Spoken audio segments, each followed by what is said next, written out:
Ready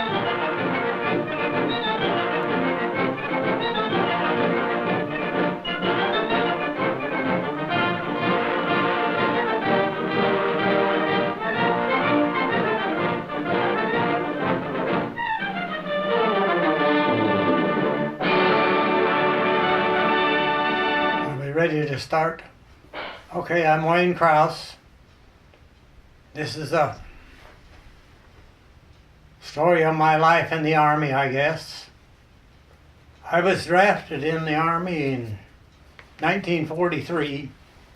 Supposedly I was to report in May. I wasn't out of high school yet then, so I got a 1-month deferment so I could finish school. Then the June quota was filled, so I didn't go into the Army until July of that year. Of course, I went to Fort Crook, was in Omaha. That's where I was sworn in. Then we went from there to Leavenworth, Kansas, where we were issued our GI equipment, clothing and stuff, a few shots and things like that. Then we were shipped to Fort Benning, Georgia. That's where I spent my basic training. That was 12 weeks. From there, I went to Indiana University for a thing called ASTP. That was Army Specialized Training Program. Supposedly, we was going to get a college education through that and become officers when needed.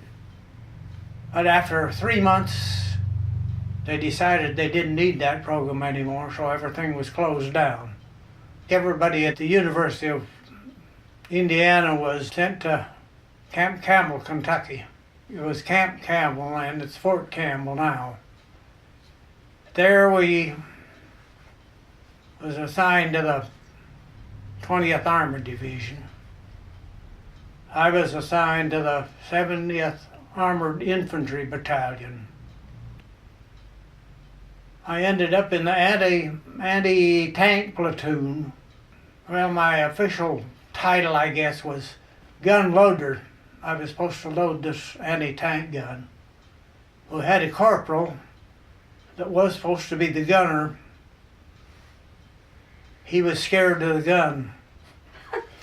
So he wouldn't fire it, so I ended up being the gunner for the thing.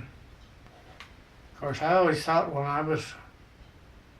you're a kid, 18 years old, you think, boy, these officers you can't do anything but just obey whatever they say and take it.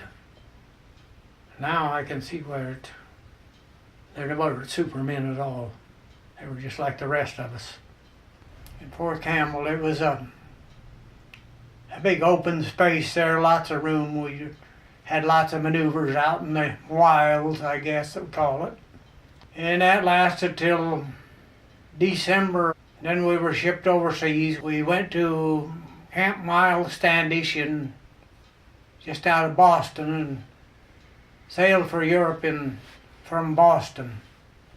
We landed in Le Havre, France.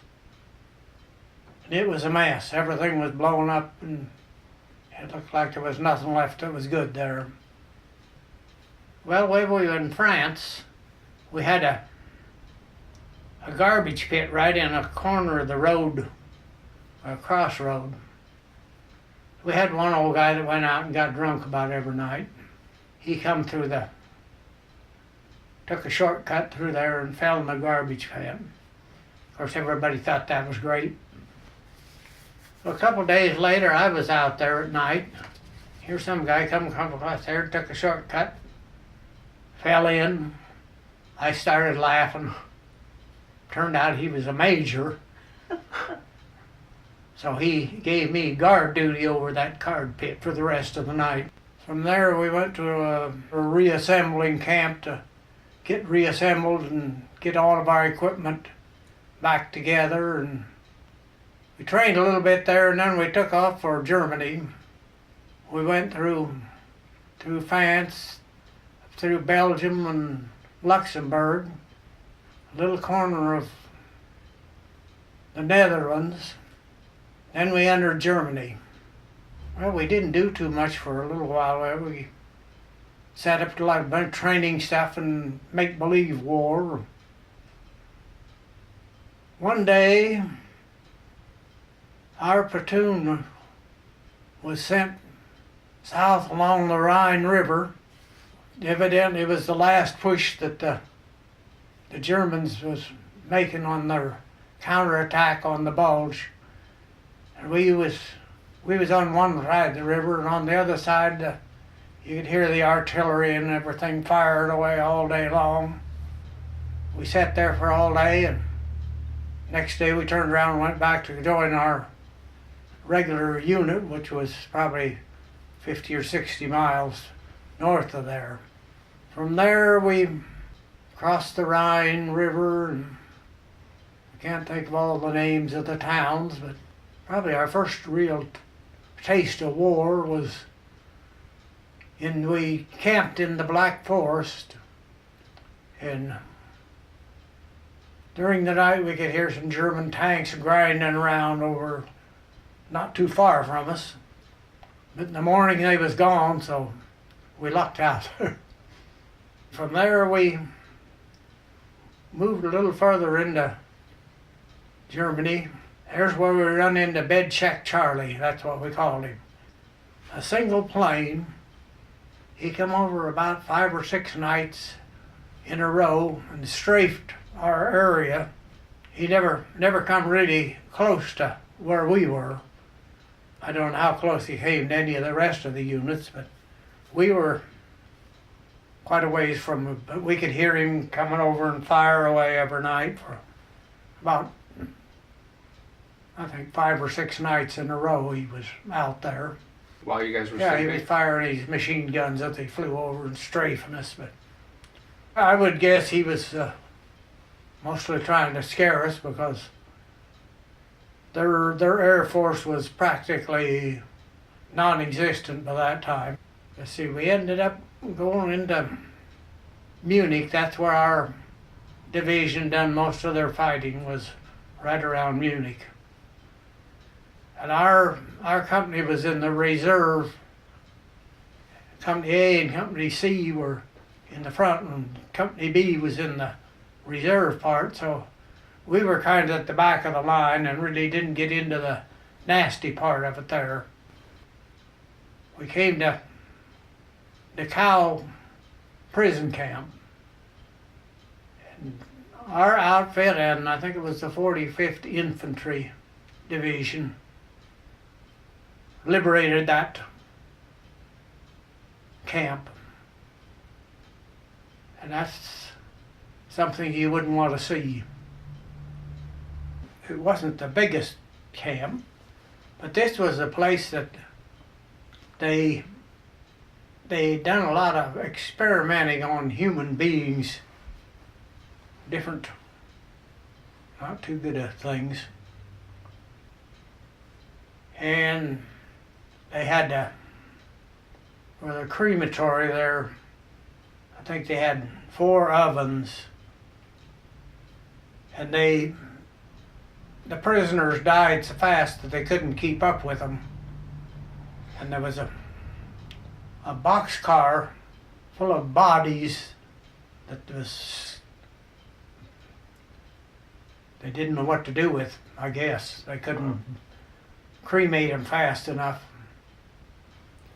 But the people that lived in the town, I think of Dachau or something like that, was about 6 miles from there.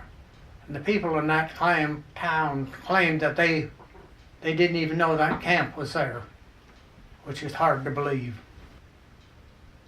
They had about 10 barracks. I think they had about 80 people packed into each barracks. I guess every morning the first duty was to get rid of the dead prisoners. Wow. Then they lined up and had roll call. Other than that, I don't know what they done. Of course, they didn't have enough food to feed the prisoners even. Right. Most of them was, well, it was just nothing but skin and bones. You couldn't believe how skinny some of those people were.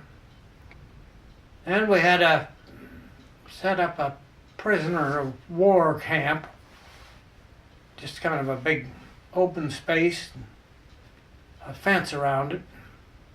We put the prisoners in there. We gave them rations from our sea rations, just like the things we had. Anyway, I don't know whether I was supposed to be a guard or something. I was stationed out on a crossroad a little ways from up the hill from this prisoners camp. I could say I captured a whole platoon of soldiers. They come wandering in there with they put their hands up. And, well, I just go down there and join the rest of them. They didn't put up any argument. They could have shot me, I guess. They all were all armed when they come in. But a few days after that, the war ended, and we went on into Austria around Salzburg, up in the Alps, more or less. It's a beautiful country there. We stayed there for a month and a half, I think it was. Well, we just loafed. The war was over. We had a WWII, that's what he called himself. He had a German band. He come and give us a couple of shows, and I suppose you'd call it a polka band. Oh. He was a real character. He had a good band, and everybody enjoyed it. This corporal I telling you about, he wanted to climb a mountain. He'd been climbing mountains before, so we seen a little mountain there. We took off. We climbed and scared the wits out of me. He'd crawl up there and look back down, 30 or 40 feet straight down. We got up there. There was I guess you call it a beer hall on top of the mountain, and I collected a beer mug from there. Then we went down the other side. There was a nice road. All we had to do was walk down. It took us about 6 hours to get up there, and about an hour and a half to get back down again. Do you still have the beer No, mug? that beer mug got burned up in the fire. Oh. I had quite a few things in a trunk that got burned up. It had a fire. So after the war, after we spent a month and a half or so loafing around Salzburg, we went back to France with them in an old boxcar, like you haul cattle in with cracks in the sides, just an old cattle car, I guess. That's what we rode back to France in. And we came back to New York. We landed in New York. And I forget what the name of the camp was there. We stayed there a day or two. And we got on trains and went to, it used to be a fort, it's now Vandenberg Air Force Base. Anyway, it was in California. We ended up getting into New York Harbor the day Japan surrendered. So we were scheduled to go to Japan. The war ended, we got out of that. We went to California, and I got transferred into the division band. They put two divisions together. I think it was the 14th and the 20th. They kind of threw us together into one group. And I was in the band till I got discharged in February of '46. That was the end of my Army career.